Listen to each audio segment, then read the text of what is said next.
Hey you guys, welcome back to my channel. Today we're going to be tapping into your spiritual gifts. All right? What makes you you? What makes you rare? What makes you different? What makes you unique? And when I was playing with this deck, Neon Realms, and if you guys have not got this deck, make sure you do so. I know the creator personally, and she's super dope. Make sure that you go get it. I'm going to link it in the description box and at the top of the comment section for those of you guys who are interested, okay? All right, so you guys are channelers. Like you literally can hear messages from the higher realms. You can hear messages from higher realms and shadow beings as well. Like you both. You're not just a vessel that can communicate with the lighter side. You can also communicate with more low vibrational spirits as well. Let me try to move this because this glare. Okay. So yeah, you can receive information from higher level beings and lower level beings as well. Hence the reason with the angel and the shadow worker energy here, okay? It's important that you guys stay open and that you stay grounded, that you keep your vessel clean and purged at all times. All right, so you can also hear messages from higher guides, ascended masters, angels. Some of you guys have actually heard demons talk to you as well. All right.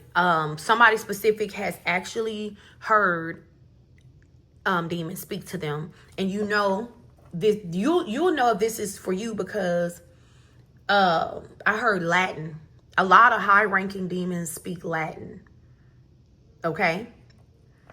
Or you can conversate with the attachments that's on people. Somebody has a gift where they can converse with attachments that are on people and are around them and things like that, right? Then we have claircognizance. You guys just know things. You get downloads. So maybe, you try to warn people and they be like, how do you know? Like there is nothing going on that would make you feel this way. Like there is nothing that should make you feel how you feel about something, or there's nothing going on in the physical that should make you like see this in a person that they don't see in a person. So sometimes people like argue you guys down, or they tell you that you're crazy. Maybe you warn people about their loved ones or people who they love, and they don't see that in these people, so they distance themselves from you, or they call you crazy. But you guys just know things because you have the gift of claircognizance, and you are a divine channeler, so you get warnings from the higher realms about people, places, and things, and major events, major disasters, and things like that before it happened. Spirit is saying that you need to trust your spontaneous thoughts. They are from spirit. So if something randomly pops up in your head, you need to trust that. But hold on, let me say that. Not always. Because you are someone who can also communicate with the lower realms as well, you do have to discern everything. You need to divine on everything. You need to test the spirit. You always have to test the spirit because you are so much of a powerful channeler that lower entities try to manipulate you energetically and confuse you and tell you things that are not true. So, and unless you have tested the spirit, you need to make sure you test the spirit. No matter what you see, no matter what you hear, test the spirit. Okay, pray about it. Ask God and your spirit guides to give you proof. All right, don't say it out loud because bad spirits they like for you to say out your mouth so they'll know how to attack you. So say in your head what you need your guides to do and how that you want them to present the information to you, so that you'll know that what you're seeing is accurate, or what you're feeling, and that it's coming from a more higher frequency place than a lower frequency place, if you guys get what I mean. We have prophetic dreams. So yeah, you guys can see disasters, chaos before it happens. Anything that's happening in the world, you're going to see it before it happens. You're going to know when a storm is coming. You're going to know when some type of crime is going to happen. Some of you guys, you just know in advance. You will see things years in advance. So like maybe you question if you truly got a download about a situation and if it was accurate, because it hasn't happened yet. You are so powerful to the point where you see things 2, 3, 4 years or more in advance. One of my guides is telling me to tell you guys that you need a dream journal.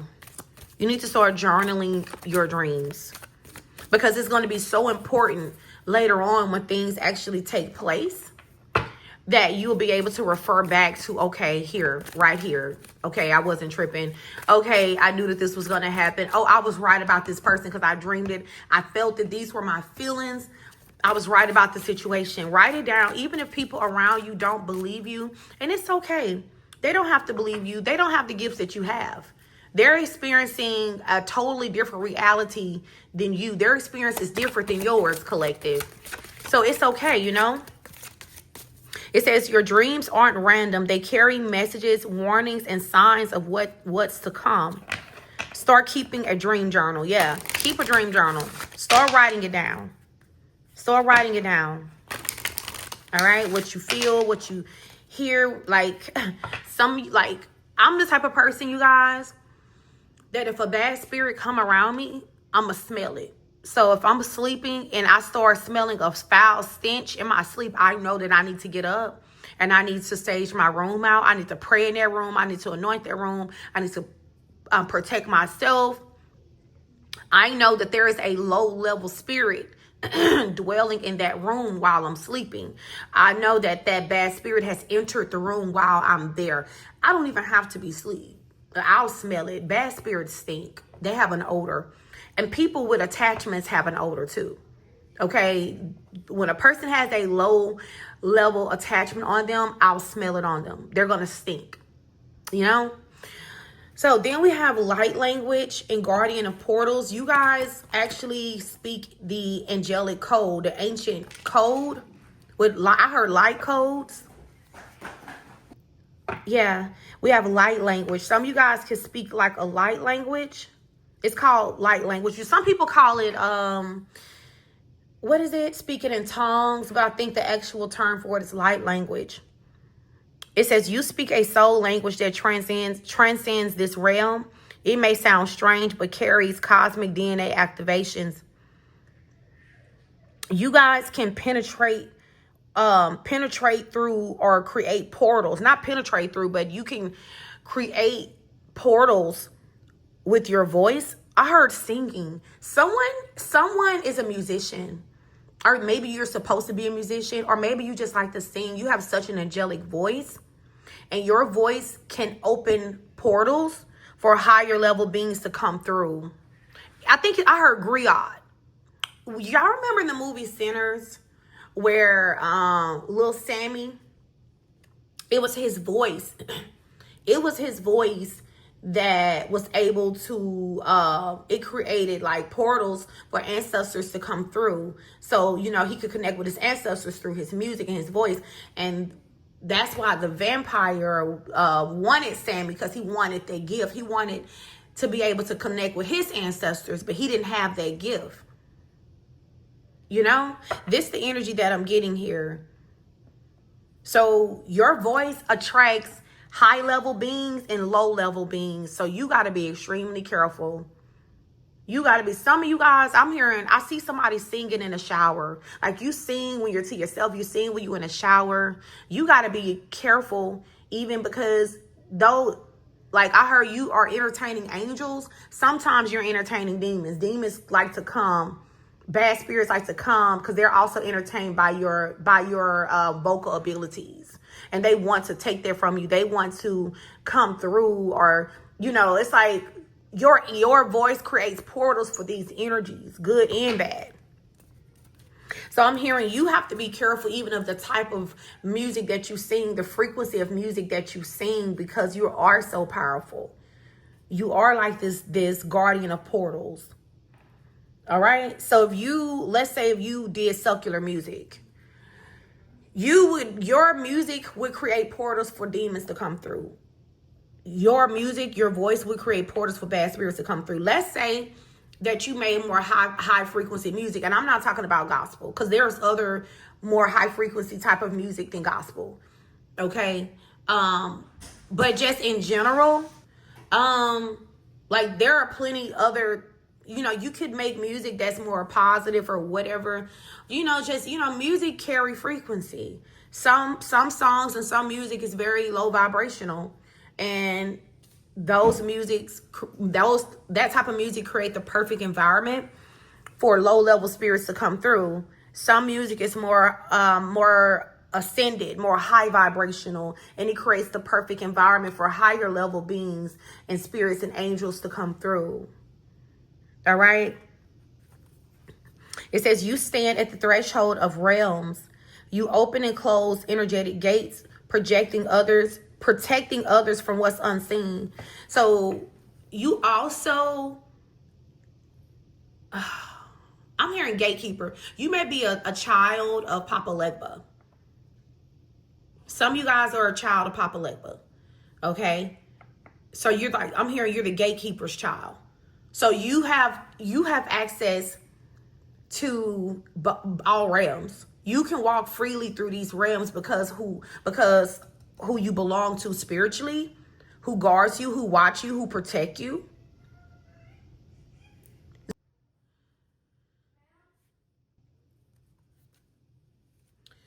All right, so you guys are able to, protect people. I'm hearing you banish bad spirits, or you banish certain spirits before they can come into the physical realm, until they can cross over.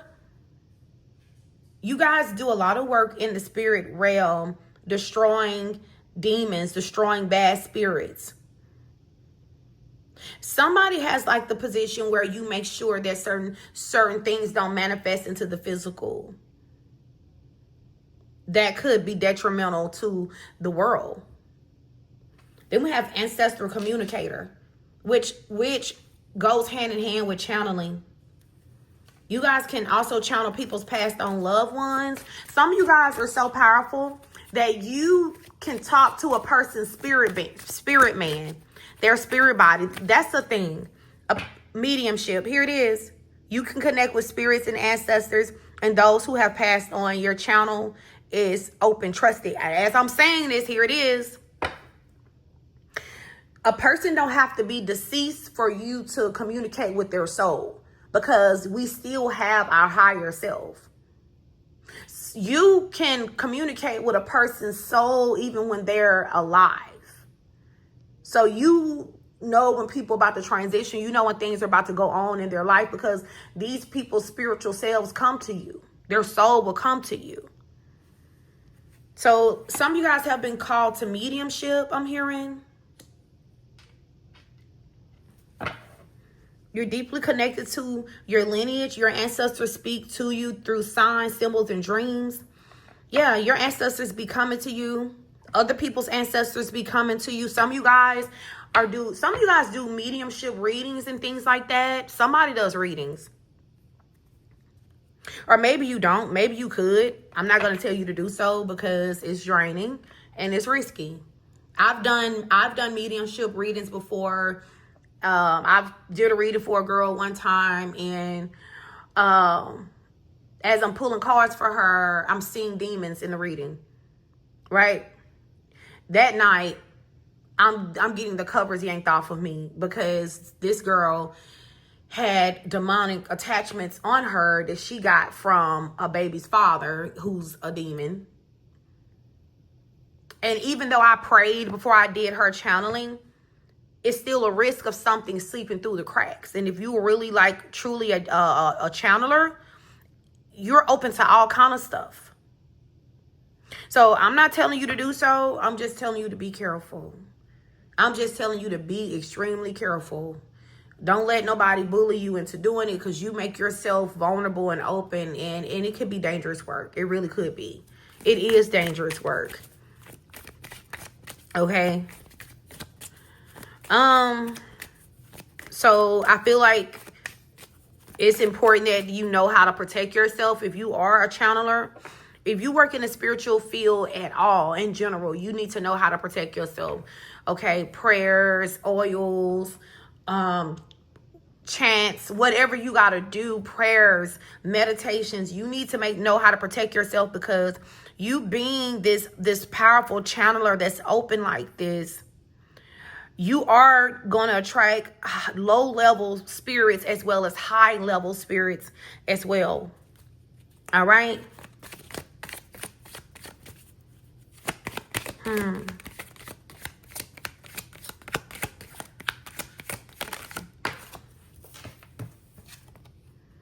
Automatic writing. Some of you guys have a gift of automatic writing. Maybe you haven't tapped into this, but this is a gift that you have where you can just write what you feel, right? You get downloads and you just write, and things will just come out. Information will come out as you're writing. It says spirit flows through your pen. When you write, it isn't just your divine guidance spilling into the page. That's why I'm not going to lie to you. I picked up on an artist, like somebody who does music, and you channel through with your pen or your pencil. Somebody writes their own music.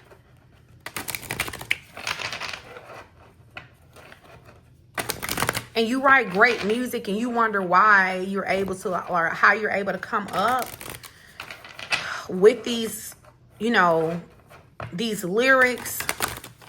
And it's because you have the gift of automatic writing. Look, divine touch. There it is. It's in your hands. You have healer hands. You have gifted hands. Some of you guys, your touch can heal a person. It says your hug, your hand, your presence brings peace. People feel safe and comforted around you for a reason. Yeah. Some of you guys can touch a person and the pain will go away. Like the pain will literally go away if you touch them. That's why it's important that you guard your energy. I heard don't let nobody pimp you out of your anointing. Don't make nobody make you feel like you have to channel for them. Okay, you gotta do this. You gotta do that. You gotta do that. No, don't let people pimp you out of your anointing. Because they will. And they'll try to guilt trip you. And these people don't care how draining it is what you do. Like you're helping people, but you are drained in the end. Like when you are an empath and you are pulling energy off of people, and you're transmuting that energy, you are pulling negative energy and attachments off of people with your touch, with your prayers. You're connecting with them spiritually, right? You're allowing their ancestors and their guides to speak to them through you. That's dangerous. And it takes so much energy. You could be literally in the bed for 2-3 days over a channel message that you did because of how strong the energy was that came through, or the type of spirits that came through. So I'm just saying, protect yourself. Channel when you want to channel, when you feel like you're being led to channel. Don't do it because someone's forcing you to do it. Don't ever do that. I heard cover your head. Somebody needs to start covering their head when they're channeling, or when they're working with people, or when I'm hearing when you're around people in general. Cover your crown, because you are a wide open radio, wide open channel, a wide open frequency. And bad spirits love to try to come through you and latch on to you and, connect with you, just as well as high vibrational beings as well. You want to protect how you're receiving your channelings and things like that. Didn't I say artist? I could have swore I just said I'm speaking to an artist as well. You could be a tattoo artist. You could paint. You can draw. It says you create from spirit, whether painting, sculpting, crafting. You channel divine frequencies into your art. I knew I was speaking to an artist. Whether you are a musician, which music is art. Music is art. All right. Give me one more. And then I'm going to wrap this up. I hope this find who it needs to find. You know, like I said, make sure you are protecting yourself. Don't let people pimp you out of your anointing. All right. Make you feel like you're obligated to do something, or like you don't deserve rest and things like that. You know, your biggest priority is to protect yourself at all times. Divine and your spirit team will let you know when they need you to help a person, or when the situation is too risky for you to be mixing your energy into, right? They're never going to put you in position where you could get an attachment. Because that have happened to me before. I've helped a person and end up getting an attachment, and then I had to deliver myself. I had to clear the attachment off of myself. All right? So channeling for people is risky business. Allowing other people's spirit guides and shit to come through you and talk through you is risky business. You got to keep your head covered up. All right. Laying hands on people. It's a beautiful thing, but it's also risky. You need to make sure that you yourself, the healer, is protected. So we have herbal wisdom. Someone is an herbalist and someone is good at reading auras. You see and feel colors and energy fields around others. Some people, I just seen a video the other day where this woman was blindfolded and knew what color was what, right? And that was my first time ever seeing that. So apparently there are some people who can feel the color fields, like I guess the frequency of each color. You see or feel the colors and energy fields around others. Trust what your eyes and heart reveal. So you can read a person's aura, or you can be blindfolded and touch something and know what color it is by the frequency that it holds. And it says you're drawn to plants and herbs for healing. You carry ancient knowledge for natural remedies. Some of you guys are supposed to be herbalists. Some of you guys are supposed to be creating teas and things like that to help to heal people as well as yourself. All right. I'm going to wrap this video up. You guys, let me know in the comment section down below if I touched on your spiritual gift. Let me know how your spiritual gifts have been affecting your life. All right. What are you doing to enhance your gifts, and how are you protecting yourself as well? How has your journey been since your spiritual gifts have been activated? All right. And also tell me about your experiences where something happened with your spiritual gifts, and maybe it spooked you and you didn't have nobody to talk to. Like, I am going to make a video. I'm going to do like a story time, because I got some really great stories to tell you guys of when my spiritual gifts kicked in, or something supernatural happened and my spiritual gifts kicked in and I didn't know what was going on, collective. All right. I can talk about it now because I got like a more of an understanding. Like, I don't know everything, but I know enough to have a little understanding to be able to talk to you guys about what I went through. So, all right. I will see you guys in the next video. Peace.